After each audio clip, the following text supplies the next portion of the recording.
Well, usually a bridge like the one behind me across a street wouldn't be that big of a deal. But business owners along Troost here say if you know this street's history, its truth, if you will, you understand. Kansas City's famed fountain near the entrance of Country Club Plaza no longer has a name.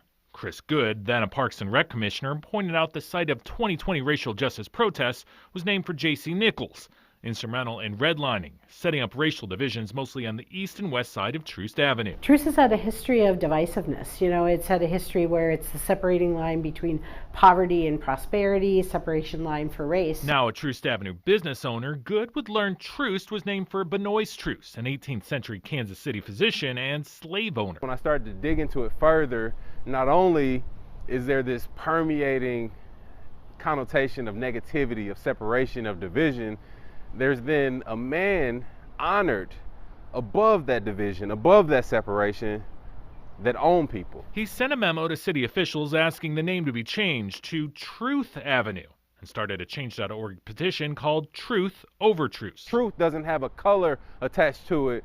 Truth doesn't have anything attached to it but progress. Progress like the bridge connecting the new Ignition Lab for student STEM skills to Operation Breakthrough. When we put in the bridge and talked about the fact that while it was providing safety, literally, figuratively, it was really celebrating a joining of two sides of the city that had been very, very separated. Good says he's sure there will be detractors, like there were with efforts to rename the Paseo. But he says it's an opportunity for Kansas City to embrace the truth of its past and to bridge the divide. And so I don't worry about the two groups of opposition. I worry about that third, much larger group, that collective voice of Kansas City that is a resounding yes, a resounding that enough is enough.